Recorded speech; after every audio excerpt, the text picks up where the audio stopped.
It all starts here, a quiet New England town, transformed into the stage for the world's most iconic marathon. And they're off. A sea of humanity in Hopkinton right now. A Patriots Day tradition. It is a race that draws runners from all over the world. 27,000 of them taking on the challenge of a lifetime. From perennial champions to the American hopefuls to those who run for a cause. On this day, they all run as one to say they ran Boston. The crowd here is going crazy at the finish line.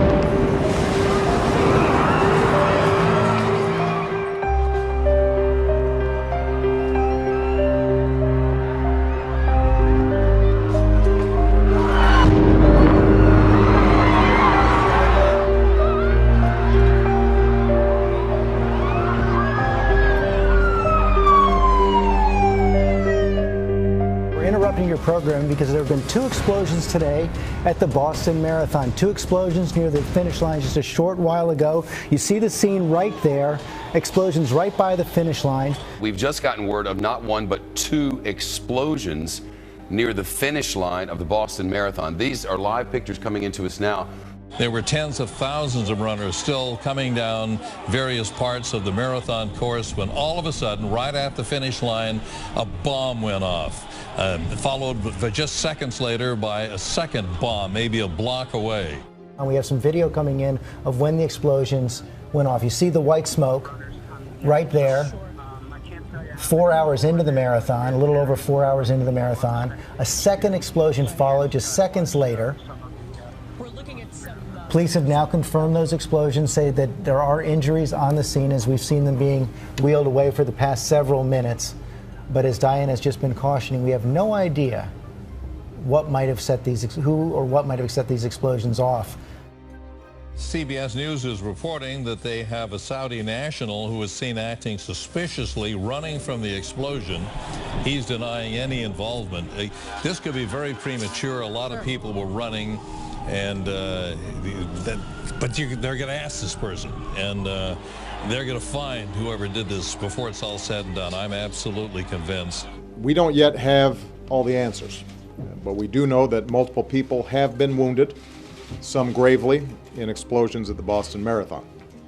The spectators and witnesses have been sending pictures and videos and tips all to the FBI, and the FBI says they are investigating every single one of them. And these are very important, and investigators say if you have any of these pictures, they want to hear from you.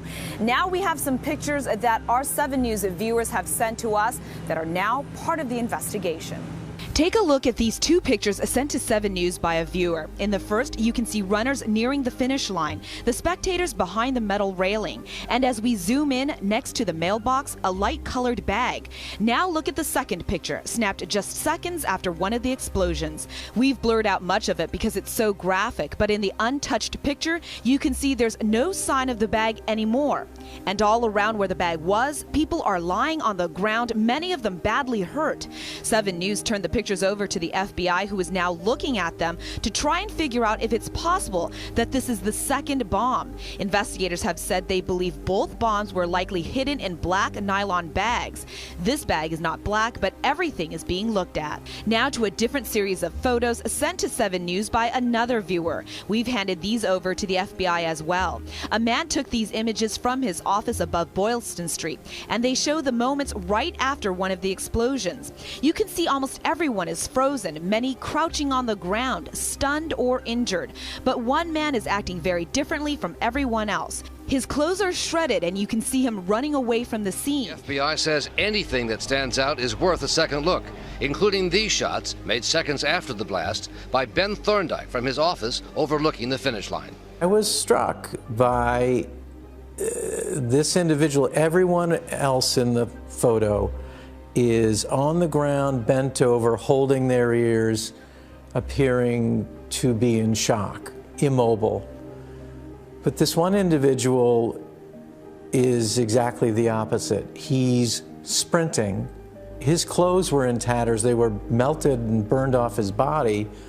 So for all I know, he was panicked and fleeing. Remember the Saudi that they initially had arrested or at least detained, and then I reported yesterday that they had the Saudi national and the Al-Arbi, and then it was determined there was no involvement, and they made a statement to that effect. Well, I just learned from my own sources that he is now going to be deported on national security grounds next Tuesday, which is very unusual because. Whoa. You learned that Saudi national is going to be deported on national security? That's right. Well, now, wait, hang on, because Reuters did have a report tonight that I found odd, and that was Obama was meeting with the foreign minister, Prince, earlier tonight, and it was not on Obama's schedule. Reuters reported that. But that's very interesting because this is the way things are done with Saudi Arabia. You don't arrest their citizens, you deport them because they don't want them to be embarrassed, and that's the way we've appeased them. We still do not know who did this or why. And people shouldn't jump to conclusions before we have all the facts. But make no mistake, we will get to the bottom of this. And we will find out who did this. We'll find out why they did this. Any responsible individuals, any responsible groups will feel the full weight of justice. You should anticipate that as we get more information, our teams will provide you briefings. We're still in the investigation stage at this point, but I just want to reiterate, we will find out who did this, and we will hold them accountable. Investigators spent Tuesday combing through the twin blast sites where so much pain and suffering was caused at the finish line for the Boston Marathon. They're finding important clues about the nature of the devices that went off, killing 3 people and injuring more than 170 others. The AP has learned that they were pressure cookers packed with metal shards, nails, and ball bearings. Similar devices have been used in bombings in places like India and Pakistan, a finding consistent with what doctors treating the wounded discovered. They are numerous. They're people who have 10, 20, 30, 40 of them in their body. Given what we now know about what took place, the FBI is investigating it as an act of terrorism. Anytime bombs are used to target innocent civilians, it is an act of terror.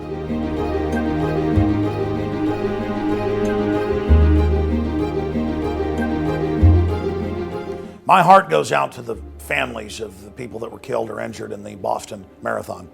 And my heart also goes out to the thousands of people killed every month by illegal drone strikes where they'll kill 200 people and call it collateral damage but never show it on our news. Little arms and legs blown in all directions. If you try to put that on YouTube, they'll shut your channel down.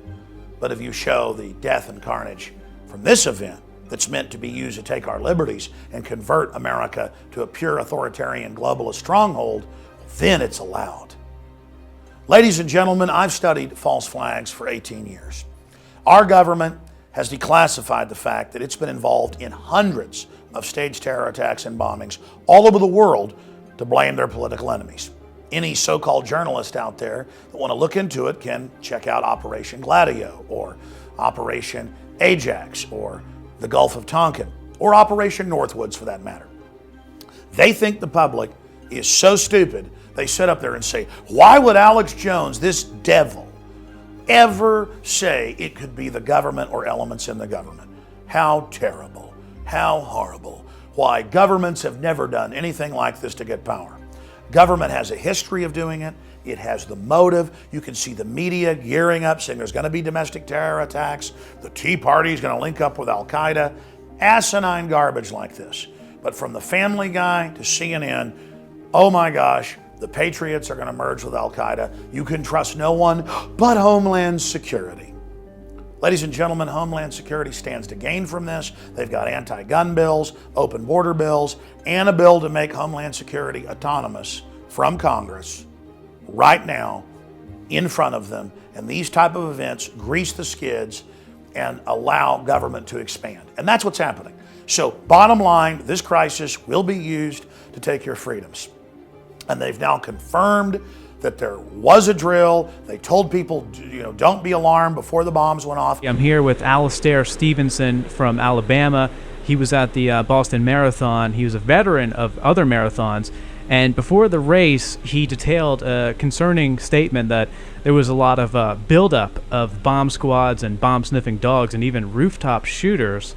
And he says that it was so peculiar, he thinks that police must know that something was going on. So thanks a lot for joining me today.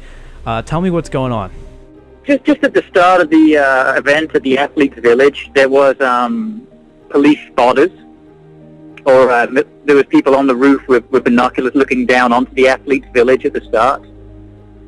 There was dogs with their handlers going around sniffing for explosives, and we were told on a loud announcement that we shouldn't be concerned, this was just a drill. You know, that just concerned me that that's the only race that I've ever done in my life where I've seen, you know, dogs sniffing for explosives, and that's the only race where there's ever been an explosion show. But like I said, it really could have just been a drill. Sure, but you've done larger races in the past, and you haven't seen anything like that before. Never seen anything like that. I've ran in the London Marathon, Marine Corps, Chicago, Disney, all the major marathons I've ran in, and I've never seen anything like that before. But they announced over the broadcasting system that this is a training exercise. So they openly said, this is a training exercise, this is a drill. Because there's people out there that are saying that the drill never existed, and many of them are actually police saying that they never even did the training exercise. But this is for sure. You heard that over the broadcast system, didn't you? Yeah, absolutely. They did run a drill at the start at the Athletes Village, yes. Do you think, based on what you saw, that they had to have some type of knowledge that there was a bomb threat or something like that? What do you think about the police commissioner who said that they had no prior intelligence whatsoever, and now some of them are denying that there was any type of drill? I mean, I was there at the Athletes Village. I did see a drill going on, and did hear the announcements that it was just a drill. But I mean, there was absolutely a drill going on at the Athletes Village before the race. The Boston Marathon had activated a mass casualty plan beforehand, and a drill was going on the morning of the race. On record, the Boston Marathon was protected by the Boston Police Department, including undercover cops in the crowd, over 450 Massachusetts National Guard, spotters on the roof, bomb-sniffing dogs at the beginning and end of the race, private military contractors, and yet officials still said the bomb, quote, went off without warning. Reporter Tony Cartolucci posted on his Land Destroyer blog photos that were posted to Flickr showing in high def the role of, quote, contractors who stood near the bomb and then across from it at the Boston Marathon before talking with FBI bomb squad members. Who are they and exactly what were they involved in? Let's take a look at these photos in detail. The first one shows the two contractors shown here in the back of the screen wearing backpacks as well as communications gear in their ears, standing near this temporary wooden structure not far from where the bomb went off. Later you could see the area where the bomb blasted was clearly next to where they were standing near this temporary wooden structure. After the bomb's blast, they were seen standing across the street and behind the barricades, again talking through their communications gear and standing within the containment zone established by police, event coordinators, and National Guards members. Later, photographs revealed that an unmarked SUV arrived not far from where the original contractors stood. A man wearing the same clothing as the unidentified contractors walked up to the unmarked SUV. Later, there appears to be a contractor talking to whoever's inside this emergency vehicle, while other contractors are seen speaking with FBI bomb squad. So were these contractors working with the FBI bomb squad? Were they involved in monitoring the two suspects who would later be blamed for the attack? Were they involved in planting the bomb? Why didn't they do anything to stop it? There are guys in uniforms, the same boots, the same pants, the same black shirts and coats with backpacks all over the last mile.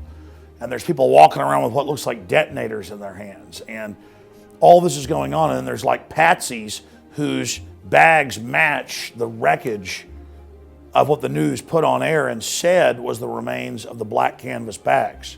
Men wearing Navy SEAL caps with the Punisher logo that all the SEAL teams wear, identical to what Chris Kyle wore.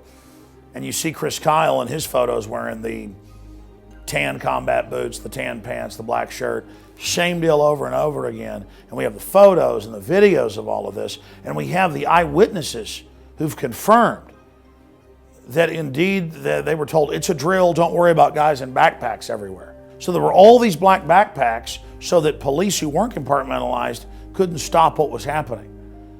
And the real evidence of this being a false flag is that they've covered up that, and they lied about it in the press conference, the drill that's now been confirmed. It was in the Boston Globe, that was covered in News 15. And since then, National News and others have talked to the marathon coach that witnessed all this, announcing, everybody be calm, don't worry about the guys with the backpacks. You see the photos, the men that look like SEALs, they look like military, bottom line, are standing around in control of the situation with their backpacks on their cell phones, right in the area across the street where the bomb goes off, where they have the patsy. And I said, if this is the real patsy, because his straps of his backpack match the FBI photos of what was left of the backpack, they won't be able to release this now because we have all the John Doe number 2s, 3s, 4, 5s, and 6s already digitally online. It isn't like Oklahoma City where the feds could declare, hey, we're going to say national security on all these 17 surveillance cameras and confiscate the VHS. This is out there. And so then they announce, we have arrested the suspect. We're going to release it. And then they said, well, now we're not, and there's not going to be a press conference, and there wasn't an arrest. Ladies and gentlemen, we have absolutely blown their program wide open because they can't show the patsies who are right there where the flags were, right there where the bomb went off, on all these different video cameras, showing different angles of it and photos. They can't show that when they're surrounded by guys in kind of the off-duty Navy SEAL uniform that the general public doesn't notice, but that is black shirts, black jackets, and khakis and tan combat boots. This is incredible, ladies and gentlemen. This is off the charts. And the media is like, well, we've never heard of this before. They didn't arrest the guy, and they've evacuated the courthouse he was supposedly in and for whatever cover-up. And now there won't be a press conference. And who knows what's going to happen with Obama tomorrow now. The whole script is screwed up because people basically looked at what was happening. So, if a tree fell in the forest and no one was there to hear it, did it make a sound? We're here watching this, the drills, our reporters at the press conference. They're acting incredibly suspicious as soon as he brings up false flag and drills at the press conference. Was there any prior knowledge of? Because according to BostonGlobe.com, they said they were doing drills this morning for the same exact thing that happened, according to BostonGlobe.com. Now, was you guys given any warning ahead of time of this taking place? As I said earlier, there was no specific intelligence. We certainly increase our posture around a big event like this. All of those things happened in preparation for this event, but there was no specific intelligence that anything was going to happen. Do you take any questions? Oh, sir, why were loudspeakers telling people in the audience to be calm moments before the bomb went off? Is this another false flag stage attack to take our civil liberties and put more Homeland Security sticking their hands down on the pants on the streets? No. Next question. That's it. Why was people being told prior? 9:30 tomorrow morning. Why was people being told prior to the bombs going off to stay calm? That's a false flag, gentlemen. Just to put more TSA on the street to rob our civil liberties.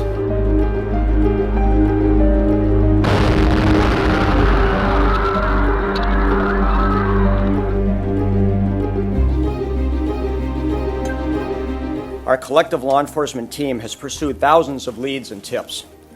As I said 2 days ago, we are working methodically and with a sense of urgency to identify those responsible for the bombings.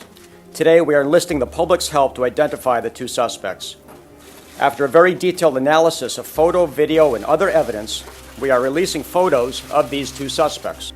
The photos and videos are posted for the public and media to use, review, and publicize. For clarity, these images should be the only ones, and I emphasize the only ones, that the public should view to assist us. Other photos should not be deemed credible. Identifying and locating those responsible is now our highest priority. No other details of the investigation will be released at this time because this is our focus now. It continues to be an ongoing, active investigation. Why are you denying that there was bomb drills Monday morning? We got photographs on Infowars.com, folks. Next question, please. Next question, please. Yes. Yes. Are both suspects seen planting these devices at the finish line of the Boston Marathon? No. The only one who was observed planting what we believe to be the device is suspect number 2 with a white cap. What time did they put those devices down, do you believe? I don't have the precise time in front of me. It was shortly before the bomb blast went off. Within minutes. Mr. Delurier, are these the sole people of interest to the FBI at this point in your investigation? At these time, these are the people of interest to the FBI. Yes. Do you have any information on what they did after the explosions? Any indication they were around watching? Do you have any video of them walking away? Suspect number 2, with the white cap on, proceeded west on Boylston Street. And that's all we know right now. Sir, can you address there were pictures today in newspapers all over the country, including the New York Post, that identified 2 men as potential suspects. I'm just wondering what it does to your investigation when things like this get out and these guys are wrong. I think I addressed that, thank you, and I think I addressed that question in my statement by saying the only official photos that should be officially relied upon in this investigation are those you see before you today.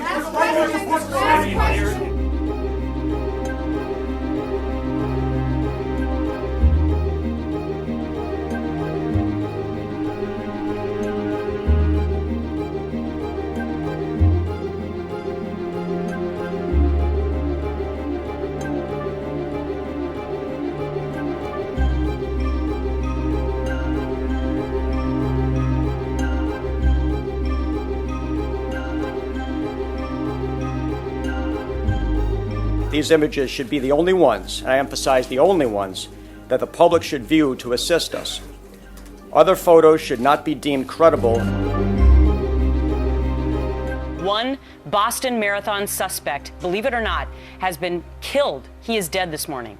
That suspect, known as suspect number 1 in the white hat, revealed yesterday. He died at the hospital from multiple gunshot wounds after this shootout with police overnight. The black hat, Gretch, let's just clarify, the gentleman, not the gentleman, the terrorist in the black hat right there has been killed. The gentleman in the white hat on the run.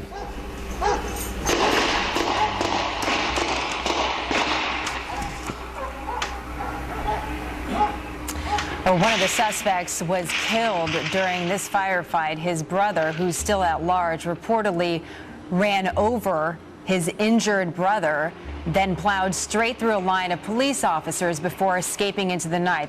Soon after the bullet stopped, a lot more police showed up, and actually an ambulance showed up. About 5 or 10 minutes after the ambulance showed up, someone was actually getting carried out on a gurney, just wrapped in a white sheet from head to toe. Like, they were clearly deceased. I didn't know if it was an officer or who died. 10:20 p.m. Shots are fired at MIT. A campus police officer is found murdered, shot multiple times in his cruiser.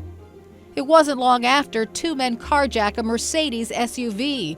Watertown police spot the car, and all hell breaks loose.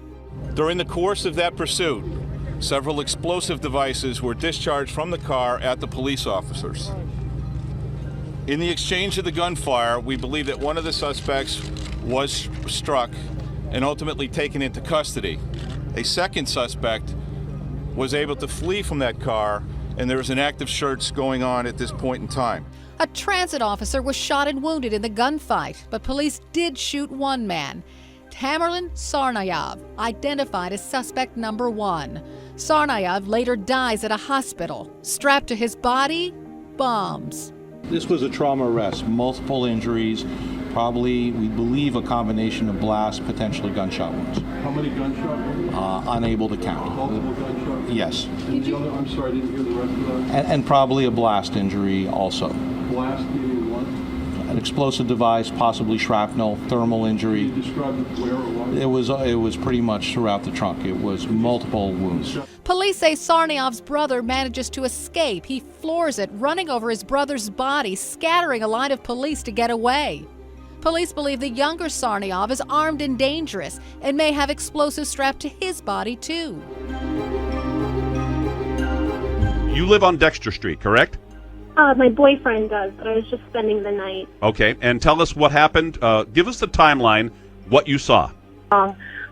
We rushed to the front of the house. It's a 2-family house, and into his roommate's room, where we saw the first suspect get hit by a police SUV, and then after he was hit, shot multiple times. Minutes later, an ambulance had arrived, put the suspect into the ambulance, and then off. And did you say that the suspect was hit by a police SUV? In other words, a vehicle hit him first? Correct. Wow. You know, I can also say, you know, from what we saw early this morning, I'd be hard pressed to think that he was actually pronounced dead at the hospital. I mean, from the injuries that he incurred in the street, I would say he was probably dead when he was put in the ambulance. Now, Linda, did he have a weapon? Was he firing back with a pistol or some sort of a weapon at the police? Well, so with the gunfire that you hear, and even if you listen to the news, you'll hear, you know, gunfire it sounds just from one gun, but towards the end you could hear multiple rounds, which sounds like it's coming from two different weapons. Mm-hmm. So, you know, did I see it? I did not see him fire. I just remember him, I just remember seeing him get shot multiple times. So, I mean, just from what I can remember and from what I can hear, I believe towards the end there was some retaliation on his end, but I didn't personally see it. In Watertown this evening, police handcuffed a man. The man you see in this video getting into the police car, he's believed to be associated with the shooting at MIT and the subsequent chase through the streets of Greater Boston Thursday night into Friday morning local time. The man was handcuffed, here you see him again, and walked naked to the police vehicle. At this time, I want to caution, CNN does not know what this man has been detained for. We do not know whether it is connected to the MIT shooting of the police officer or anything else that has taken place in the Boston, Massachusetts area this evening. But clearly he's of interest to local law enforcement. The FBI is trying to determine if there is a relationship between what happened at MIT and is going on in Watertown this evening and what happened here just a couple blocks away from me at the Boston Marathon on Monday. And Drew, I know you're going to ask Gabe to explain a little bit further, but we understand he reported earlier, Gabe, that individual, the naked man in the police car, was taken out after he had been detained, and a photograph was taken of him. We assume, according to Juliet Kayyem, a Homeland Security analyst we have at CNN, that is to try to make a connection or see if there is a connection between this individual, and we understand there was a second arrest as well. You were positioned over at Dexter and Nichols. And tell us what you saw from the moment you stepped on the scene. So I followed a couple of squad cars down to Nichols Street towards Dexter. It was immediately a chaotic situation. I jumped out. There were a couple of other journalists there. We ran towards the scene. The police had, from multitudes of agencies, all had their weapons drawn, pointing at a vehicle that we could not see from our vantage point. They were screaming for somebody to put his hands up, to get out of the car. At some point he did do that, because then we could tell that the officers were relaxing. We still couldn't see the car or the suspect. Then at some point, they brought him from his vehicle to a police car. He was completely naked. He'd been, during the confrontation, I did hear him, and I believe you may be able to hear this on the tape we shot. They were ordering him to remove all his clothes, including his underwear. It was clear. You heard the police officer say, remove all your clothes, yes. Remove your skivvies. Exactly, right. Exactly. So that's when they brought him completely naked into a police car. Was he in handcuffs? I believe he was cuffed, yes. He was being escorted, put in the car. So about 10 or 15 minutes ago, the FBI arrived. When you said the FBI arrived, yes. What kind of vehicle and who came out of that vehicle? Several FBI agents in various states of either civilian clothes or tactical gear, wearing their blue FBI jackets. They came out, they went to the vehicle where the suspect was seated and removed him from the vehicle at one point. Now, at this point, they'd gotten him dressed. He was still barefoot. He was wearing pants and a jacket, handcuffed from behind. They led him away from the vehicle towards a wall of a business. They shined flashlights in his face, and it looked like they were taking photographs. I couldn't tell exactly what they were doing, but it looked like they were taking photographs of his face. Once they completed that, they walked him back to the vehicle and started to question him extensively for about 5 to 10 minutes. Then they put him back in the vehicle. So then are you suspicious that maybe they really did do this? No, I'm suspicious that this was staged. The picture was staged. By who? Whoever needs this. But why would whoever is looking for those who need to be blamed for these attacks. So you think they're being set up by someone else, not the authorities? You think they're being set up by someone else? What do you mean, somebody else? Well, who is setting? Who is interested in this case? InfoWars correspondent Dan Dix in Canada was able to make contact with the aunt of the two bombing suspects from the Boston Marathon. And when he spoke with Maret Tsarnaev, she said that she trusted Infowars.com and was aware of my show from listening to it in the past, and so that she would be very excited to be able to speak with me on air to tell her story unedited and untwisted. I then talked to her 2 separate times in the afternoon, and she basically said, I am just a little fly that they could crush.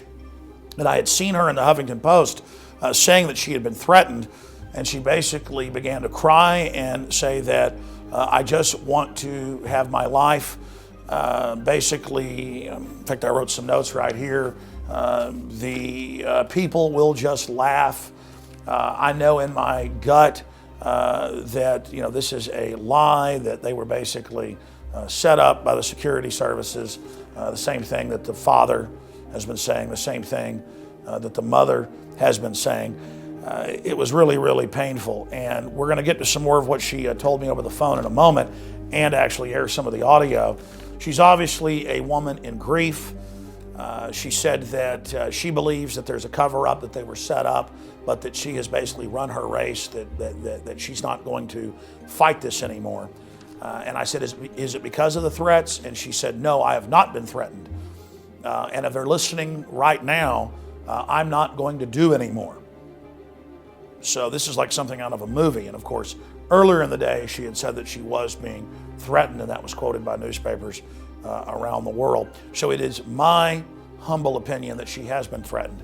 Now, when I pressed her on this point, she said, well, the police have told her not to talk to the media. And I said, who, the FBI? She said, no, the Canadian police. She said, I have reached out to the FBI to try to tell them what I know, and basically any interested parties. And she said, no one wants to know the truth. The media will just spin anything that I say. She said basically that both the boys are dead. She said, and I said, well, what about the younger one? And he's not dead yet. And she said, well, basically, he's not going to be free anymore, and God knows what they're going to do to him. And she's just so sad, worrying about the whole situation, and knowing what she knows from the mother, who, by the way, the mother was the first person to say 5 years ago the FBI was casing him and talking to him and things. And then it did come out that 2.5 years ago, the Russian government contacted the U.S. and said, the older brother, he's getting into the country with an alias and then coming back. Does he work for you? Because the West has been funding radicals in Chechnya, in Dagestan, and other areas. So these guys clearly had the connections to the intelligence agencies. Here is the interview that the FBI does not want you to see. Hello. Hello, is this Maret Tsarnaev? Yes, speaking. Hi, my name is David Knight. I'm with Infowars.com. It's Alex Jones's operation. Have you heard of us? Yes, I heard of you. Yes. And we would very much like to do an interview with you. Would that be possible? Since I have seen the material that you presented for the public before about these bombings, even before the names of our boys were put out there, I was following you, from the very beginning. Okay. I don't know. I have trust in that information. I have trust in you, and I would like to have my word said. Good. Especially in the part when the guy that was taken into custody by police, then given over to FBI. You know who I'm talking about? Yes. That clip. Yes. A naked guy. Yes. I have to publicly state that I confirm and identify this person as my nephew, Tamerlan Tsarnaev. My gut tells me I have to, and I can trust you, your radio. I would like to do that. Well, we're interested in the truth, and we want to hear your side unedited, and we'll certainly give you a chance to talk to everybody and explain, your perspective. Again, David, my perspective, you put it that way, but again, the priority is to openly state the person on that video. I don't want to be repetitive. I have to say publicly that I identify this guy as my nephew, because this says a lot. Yes. This says a lot. Yes. Yes, it does. It does. It says quite a bit. I wanted to scream to the whole world. What did you do? What have you done with my son? He was alive. Why did they need to kill him? Why didn't send him to the, Guantanamo or whatever? Why did they kill him? Why? Why did they have to kill him? They got him alive, right? He was in their hands. You did speak to her. Tell us about, what was her mood as well as what she had to say? Deeply traumatized. I spoke to her first in the late hours of yesterday, in which she held the belief still that her son Tamerlan, the elder alleged Boston bomber, was in fact still alive and had been mistaken identity.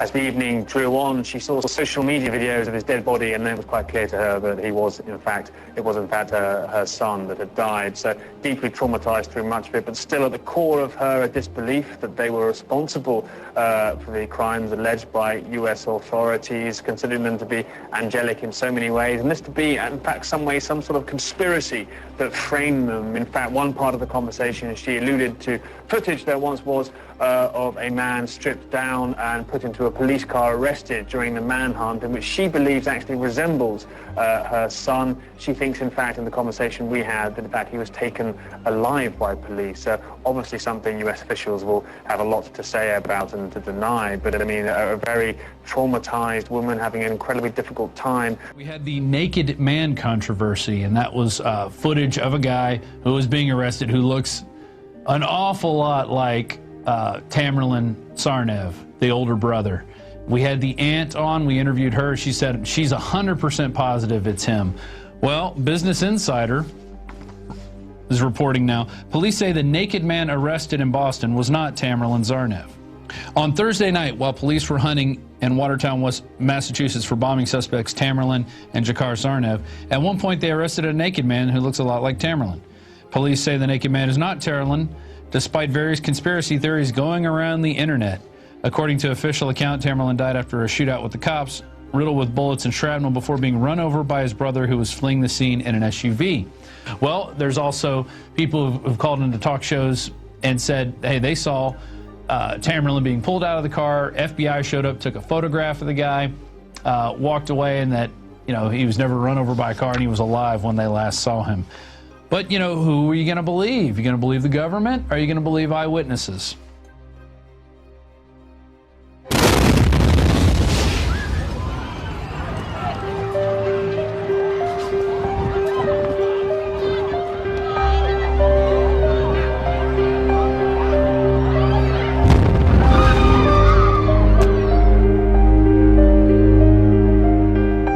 Well, Tabang, we have reports from Associated Press that the name of the suspect now at large is Dzhokhar Tsarnaev. What we know at the moment is that he's 19 years old.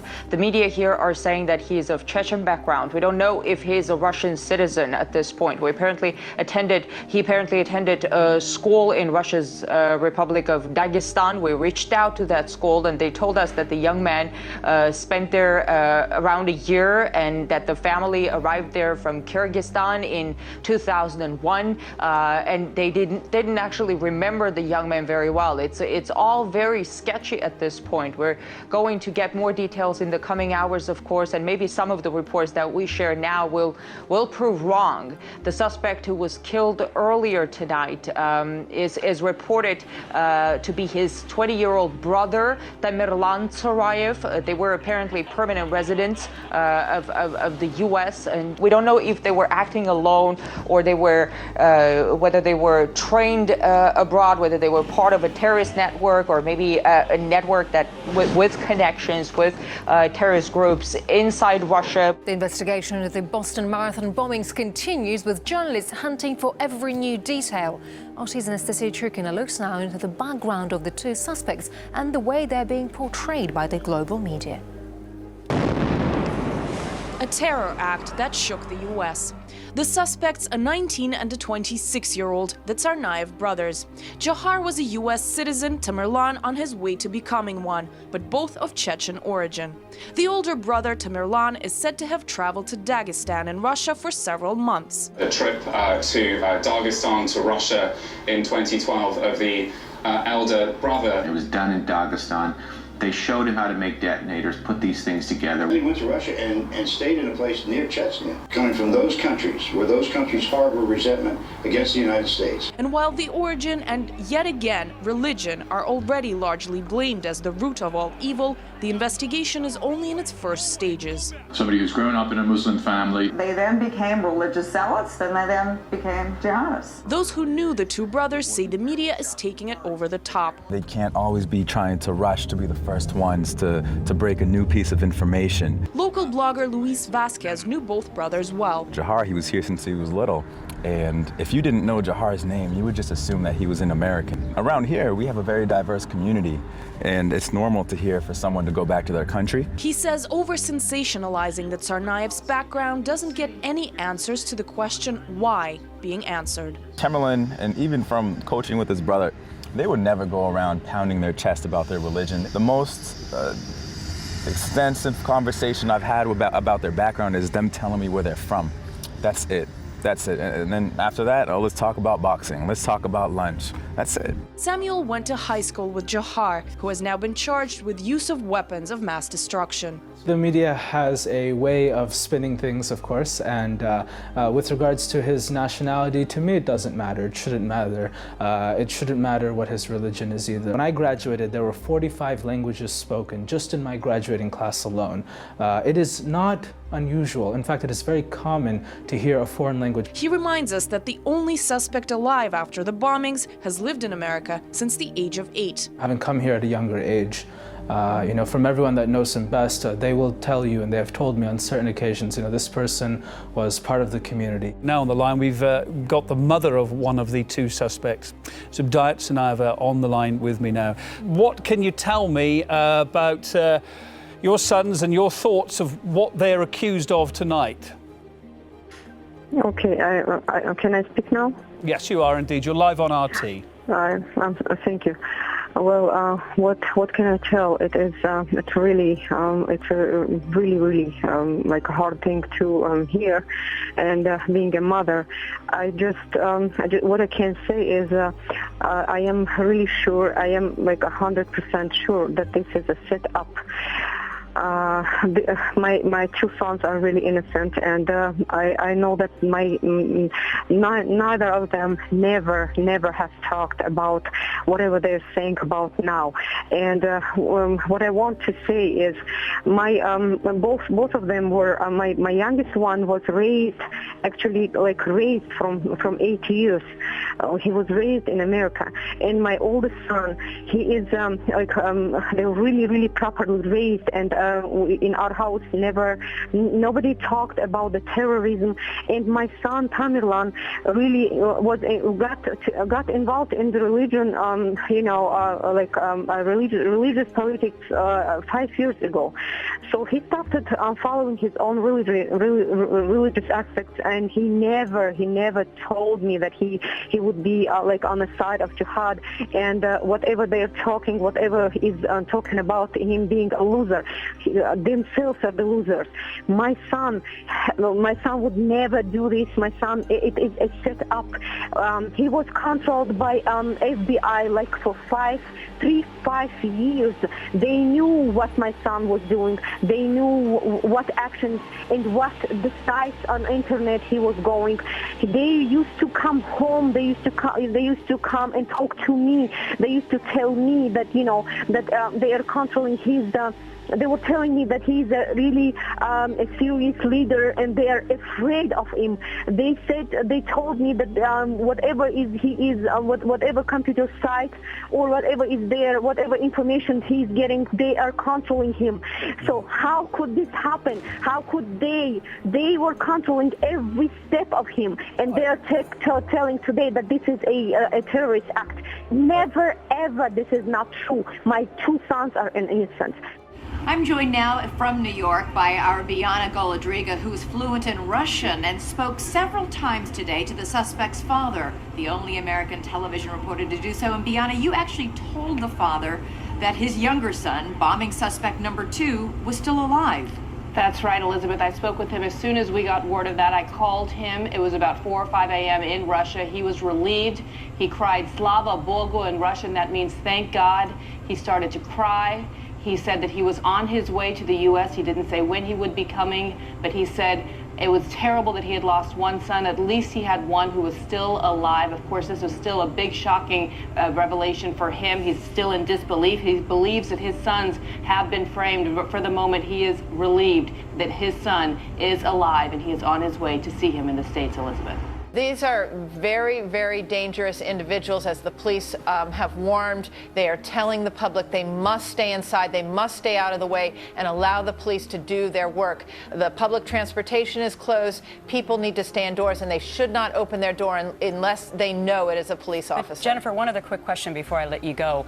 What about the fact that they don't seem to fit the MO of a terrorist who's been trained overseas as far as the cameras being able to pick up their images? It's like they almost wanted to be seen. And number 2, the 9/11 hijackers all died. So these guys did not follow. I think, one of the more, Gretchen, I think that's one of the more interesting points. And my husband and I were discussing this earlier this evening when we were trying to weigh whether this looked like it was a foreign terrorist operation or maybe domestic terrorists who were inspired by foreign terrorists and made their bombs here. And that was a very key point, that these were not suicide bombers. But it is not clear that we have seen the end of this cell, and it is not clear that it is just these 2 individuals that we're dealing with. One of these terrorists is dead, and let's remember what the doctor said at the hospital at Beth Israel. He said that it wasn't just bullet wounds that this suspect died of. He also had what looked like explosives in his torso area. In the end, after the gunfire and the flashbangs, authorities showed their determination to capture Jahar Tsarnaev alive. Listen to officers negotiating with the suspect as he's holed up inside a boat in a backyard in Watertown. We snaked through alleys and back lots to get to within a couple hundred yards of the boat. As we shot this exclusive video, police rushed us, saying we were in the crossfire zone. Hey, clear out, okay? Come on, I said please. It was just minutes later that police captured Tsarnaev. He had lost blood, was weakened, but authorities say he had put up a fight in that backyard, engaging them with gunfire. In a shocking revelation, sources now say Jahar Tsarnaev had no weapon when he was hiding in a boat, and a police officer injured during the operation appears an accidental victim of friendly fire. There's huge relief here today after the second suspect in the Boston Marathon killings was captured alive. Jahar Tsarnaev was found hiding in a boat in a back garden last night and was arrested after a gun battle. He was just a few streets away from where his older brother Tamberlen was killed in a shootout with police on Thursday. The 19-year-old had managed to escape the scene, forcing a lockdown of Watertown in the Boston area. But despite being less than a mile away, he was just outside the police search zone. As the operation unfolded, we joined the crowds on the streets of Watertown. Good job! All of you, good job! They thanked the police. After a day of fear and tension, the residents of Watertown had been, as they saw it, delivered from danger. Thank you. Yeah. Didn't they tell you to go back? No. Didn't they tell you to go back on the thing? No. Earlier, police had said it was safe for people to come out of their houses. But all of a sudden, they'd heard gunfire. I walked down the street. When I get to the corner, just pop, pop, pop, pop, pop, pop. Continue to walk across the street, went right in there. Cop cars from flying all down here, from here, down here. This cop car just flew backwards from here. So it was just insane. A neighbor captured the moment. The police were exchanging gunfire with their suspect. They'd located him after a man called to say he'd seen blood near his boat, which he'd covered for the winter in the backyard. Looks inside just under the tarp, sees a small pool of blood at that point. Again, it was kind of partly sunny yesterday under the tarp of the boat. Couldn't really get a really good view of what he saw, but he saw something hunched down toward the forward of the boat, and his mind instantly did the right thing. The police were moving in. As darkness fell, Dzhokhar Tsarnaev, who had crawled into the boat after being wounded on Thursday night, was surrounded. They called on him to surrender. And soon it was over. He stepped out and into the custody of the law. President Obama was informed and then spoke to the nation. Obviously, tonight there are still many unanswered questions. Among them, why did young men who grew up and studied here as part of our communities and our country resort to such violence? How did they plan and carry out these attacks? And did they receive any help? You can set us back, but you can't take us down! In Watertown, they celebrated. Sweet Caroline, good times never seem so good. So good, so good, so good! People here don't know whether to be excited or relieved, because after 4 days of violence and tension, finally it's over. But for the police, the most important thing is that they've caught their suspect alive, so he can talk. Is it important to you that they seem to have got him alive? Yes, absolutely. I'd love to see what this kid was thinking and if he's part of something bigger, and I'm glad that he wasn't killed outright, because dead man can't tell their stories. Grateful to be an American and grateful to be alive and safe today, and very thankful to everybody who assisted in getting the suspect. Are you happy that he's alive? Yes, I'm very happy. I think we all want some answers. Thank you! The excitement will soon fade. 5 people, including the first suspect, are dead. More than 170 are injured, some seriously. And America now has to ask why 2 young men turned against the country in which they were raised. Dzhokhar Tsarnaev may not be able to speak right now, but he is revealing so much more about how and why he carried out those marathon bombings with his brother. And the 19-year-old suspect has been formally charged now with using a weapon of mass destruction and malicious destruction of property. And that also, could face the death penalty. No question about it. ABC's Brian Ross is in Boston with exclusive new details on the interrogation. Good morning, Brian. Well, good morning, George and Robin. The 19-year-old suspect has admitted his role in the bombing, speaking with or communicating with that special team of FBI agents who did not have to give him his legal rights. The suspect also revealed, according to authorities, much of the how and the why of the deadly bomb blast. For all the fear and drama that the attacks produced, the younger brother reportedly told agents it was almost entirely done from the internet, homegrown, with no direction from overseas. They used an Al-Qaeda internet description of how to make a pressure cooker bomb. They took a very simple recipe and then targeted the Boston Marathon. The decision to target the marathon came only in the last few weeks, Dzhokhar Tsarnaev told agents, according to authorities. According to the criminal complaint against Dzhokhar, seen here at an ATM machine, trying to get cash from the account of a man whose car he stole, he confessed to the bombing, telling the victim, I did that. Hungry and destitute people. As to inspiration, authorities tell ABC News Jahar said he and his brother were following the internet preachings of Anwar al-Awlaki, the American-born jihadist who has been dead now for more than a year and a half. It appears to me that the older brother was particularly influenced by Awlaki. And despite his family ties and trips to Chechnya, it was the older brother's hatred of America that supposedly motivated the attack, his brother reportedly said. And believed that the U.S., including through its wars in Afghanistan and Iraq, were killing Muslims. James is calling from Walton, Kentucky on our line for independence. James, you're on the Washington Journal. Good morning, and I just want to say God bless America. But I'm so glad this is all over. But I'm worried how far this is going to take away our civil rights. Because people are going to say, oh, now we need to have drones in every sky. And we could have caught him so much easier if we had drones canvassing the neighborhood.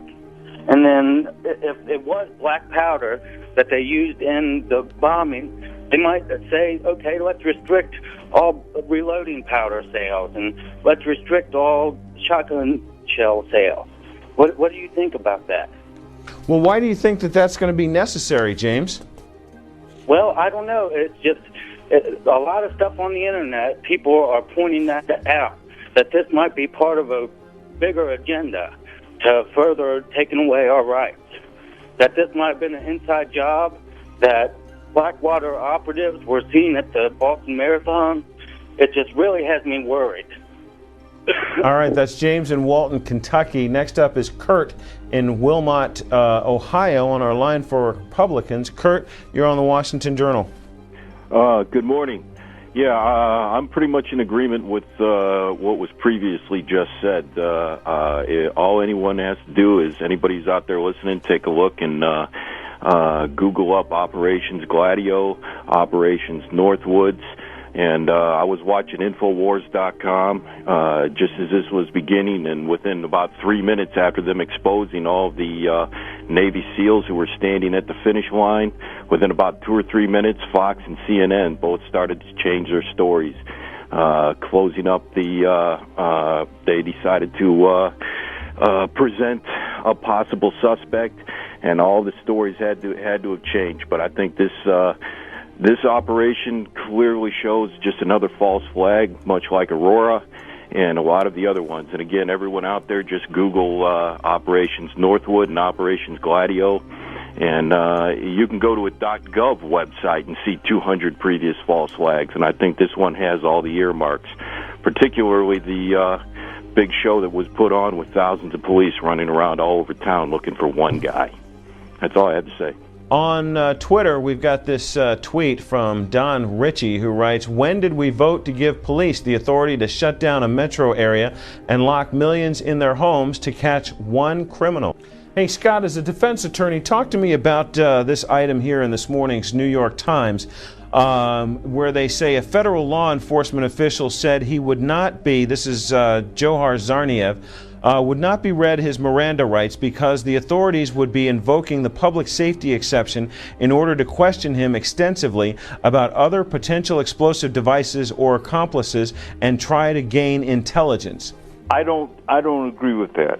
I think everybody should be given their Miranda rights. So if he's not given his Miranda rights, then they can't use anything that he talks to them about in a trial should this case go to trial, correct? That's correct. My concern is with the security of the event. With all the private security they have from Kraft International that was 20 feet away from where the bombing happened in the first place, and the fact there are other bombs found up the road, this has actually come off the police scanners itself. There was not any suspicious packages. It was actually devices that were found, and they're not telling anybody about. And this stuff is all available on other sites, other media besides the mainstream media. I'm just wondering why you guys the mainstream media kind of stays away from this stuff and doesn't actually report the truths that are out there. I don't understand how anyone believes this. There's been 25 terrorist attempts since 9/11, and 23 of them, the FBI openly involves giving them the materials, the equipment. and then calling it off at the end. This goes through, you have special forces and soldiers all over the place. You have 1 million people being taken out of their homes. Nothing like this has ever happened in the history of the world, and people are okay with tanks rolling down their streets. This is unbelievable and unnecessary for one suspect. It's this fact that the FBI has been creating situations where they can, lock people up by starting a terror event, supplying weapons, giving them to patsies to later arrest, so we can have headlines of how we're protecting America and arresting these people. Several callers are correct. There were private contractors. I guess the name is the Craft, which Blackwater has changed, but they had the same insignia of a skull on their hat, and they were all over the finish line area. I mean, you can get on the net and look. We have witnesses. The coach from the University of Memphis stated that there were announcements made before the explosions went off that for people to stay calm, and this was part of a drill. During all this time, several explosions went off during Boston. Apparently, what were they doing? What were all these explosions going off as they were trying to find the killers? As American citizens, I feel it's our duty to find the truth, wherever the truth takes us. So who was behind it? Well, no one knows at this point, or at least no one is saying. The last time the U.S. saw a bombing attempt like this was 1993. It was during the World Trade Center bombing. That explosion left 6 people dead, more than 1,000 injured. Damages in excess of $500 million. But there is a part of the World Trade Center bombings that is severely underreported. That it was the FBI presiding over the terrorists who carried out the 1993 bombing. In fact, virtually no one would know that fact today had it not been for this man, Imad A. Salim, a 43-year-old former Egyptian army officer. He was used by our government to penetrate a circle of Muslim extremists. According to extensive reporting by the New York Times, Mr. Salim secretly recorded hundreds of hours of conversations with the feds. Again, according to the Times, law enforcement officials were told that terrorists were building a bomb that was eventually used to blow up the World Trade Center. They planned to thwart the plotters by secretly substituting harmless powder for the explosives. The informer was to have helped the plotters build the bomb and supply the fake powder, but the plan was called off by an FBI supervisor. The account portrays the authorities as in a far better position than previously known to foil the February 26 bombing of New York City's tallest towers. Well, what this means for you, again tonight, we know very little about what happened, but we do know this. The University of Mobile's cross-country coach told a local TV affiliate that he was near the finish line of the Boston Marathon when the explosions went off. He said he thought it was odd that there were bomb-sniffing dogs at both the start and the finish lines. He also said that law enforcement spotters were on the roofs at the start and end of the race. So the question tonight must be asked. Did the FBI have any knowledge of this plot before it happened? We do know for a fact that dozens of times since 9/11, the FBI has recruited, trained, and then taken down suspected terrorists before they could carry out their plots. That's not conspiracy, that's a fact. Is the practice of the FBI creating terror plots only to break them up before they can actually happen really making us safer? Is that what happened here? Comments from the Tsarnaev family, including statements from the mother and father of the suspects as well as their aunt, show that they believe the boys weren't capable of such horrific acts. The family members of the Tsarnaev brothers specifically said they believe they were set up. I'm suspicious that this was staged. Who is interested in this case? When you're blowing up people and you want to bring attention to something for some purpose. Framed. Somebody clearly framed them. I don't know who exactly framed them, but they did. They framed them, and then they were so cowardly that they shot the boy dead. And tracked by the FBI. I am like 100% sure that this is a set-up. He was controlled by FBI like for 5 years. They knew what my son was doing. They used to come and talk to me. Indeed, the FBI had contacted older brother Tamerlan some 2 years before in 2011 prior to a trip he would take to Russia. But beyond that, his mother suggested he'd been followed and even controlled by the FBI for 3 to 5 years. In August 2011, RT reported that the FBI organizes almost all terror plots in the U.S. They wrote in part, "The FBI has in recent years used trained informants not just to snitch on suspected terrorists, but to set them up from the get-go." A report put together by Mother Jones and the Investigative Reporting Program at the University of California, Berkeley analyzes some striking statistics about the role of FBI informants in terrorism cases that the Bureau has targeted in the decade since 9/11. The report reveals that the FBI regularly infiltrates communities where they suspect terrorist-minded individuals to be engaging with others. Regardless of their intentions, agents are sent in to converse with the community, find suspects that could potentially carry out lone wolf attacks, and then more or less encourage them to do so. By providing weaponry, funds, and a plan, FBI-directed agents will encourage otherwise unwilling participants to plot out terrorist attacks, only to bust them before any events fully materialize. Now, we've been working really hard to try and keep track of all of the inconsistencies with the official story behind the Boston Marathon bombing, and there are so many of them that I'm going to just try to focus on 5 here today, and then you can go to Infowars.com and check out some additional articles that will detail all of the inconsistencies even further. The media announced that the suspects were in custody at the Boston courthouse. The courthouse is suddenly evacuated due to a bomb threat, and the new official word is there are no suspects in custody. FBI releases footage of the suspects without ever showing them actually setting down the backpack. In fact, even Governor Deval Patrick had not seen the video. Although he described the footage showing the suspect placing the bomb near the second blast site as chilling, he then mentioned that he hadn't actually seen the footage himself, but was relayed the info by the FBI. So you're the governor of Massachusetts overseeing this manhunt, and you yourself haven't even seen the footage? The boy's father says that if the FBI kills his second son, then he will know it was a setup.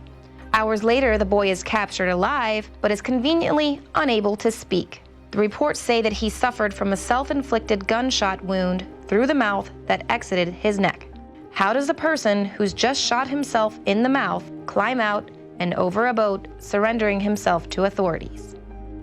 As Alex Jones reported, the Saudi national suspect, named first as a person of interest, was almost immediately cleared of suspicion after both John Kerry and Obama met with Saudi Foreign Minister Saud just after the Boston Marathon bombing. We were then told Abdul Rahman Ali Al-Arbi is being deported for reasons of national security. The Blaze released more information showing that the FBI was deporting him under Section 212(3)(b, and that he was linked somehow to the Boston bombings, but after the president's meeting with the foreign minister, the file was changed. We now know the Al-Arbi clan has major ties to Al-Qaeda, and although the 20-year-old was already on a terrorist watch list, he was still given a student visa. This is all strangely similar to the flights by the bin Laden family, who were also Saudi nationals, right after 9/11.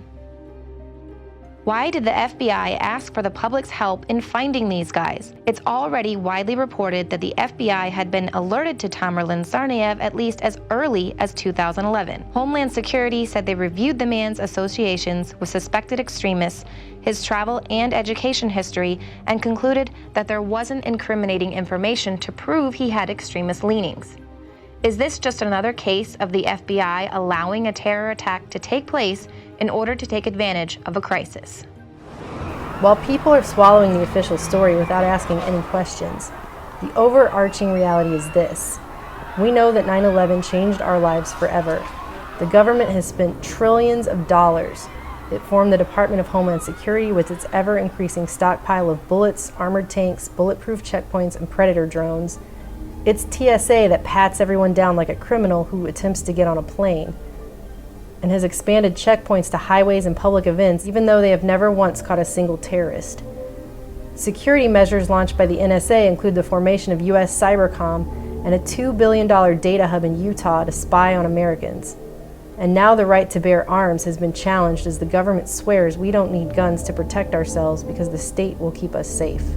Our nation has given up liberty for the illusion of security. They have set up a system that automates a ratcheted fear response to any threat, real or imagined, guaranteeing more power will be handed over to the state without question on the mere promise of keeping us safe. Has it worked? The real question in the wake of the Boston Marathon tragedy is this: how much more freedom will we surrender? If the government was running a bomb drill training exercise at Boston at the exact location and the time of the terrorist attack, then A, they did it. B, they let it happen knowingly. Or C, they tried to stop it and proved themselves complete failures again, as on 9/11. In any event, I conclude this government cannot, does not, and will not protect you. So, while I'm deeply sorry for the Boston victims, because I know the government was possibly running this bombing from start to finish, I'm waiting to see how Obama will stand on their graves to advance his political agenda. Obama says he's going to get to the bottom of this. So, he should start by investigating the FBI and the DHS and everyone involved with this bomb drill training exercise that apparently went live. So, questions. Who knew about it? Who had the foreknowledge? How did they know? What exactly did they know? When did they know it, or how long before the race? And if they knew it, why did they not evacuate the people? Why are you denying that there was bomb drills Monday morning? We got photographs on Infowars.com, folks, of contracts. Next question, please. Next question, please. Yes. Yes. Why are you denying that there was bomb drills Monday morning? We got photographs on Infowars.com, folks, of contracts. Next question, please. Next question, please. Yes. Yes. Why are you denying that there was bomb drills Monday morning? We got photographs on Infowars.com, folks, of contracts. Next question, please. Next question, please. Yes. This is insane, and I'm not going to sit here and watch these people program the public and use these tragedies to take our liberties. I mean, they've got the Secretary of Defense Hagel saying we're going to put troops on the streets everywhere. This has been rolling out forever, and I told you it's coming to a head before the economic implosion that's meant to bring us fully under their control. This is the breaking of America. This is how you get conquered by corporate interest. They stage or allow events to take place and then fearmonger an emotional response to grease the skids. And that's happening right now. And it's happening in Europe. And it's been done over and over again across the world.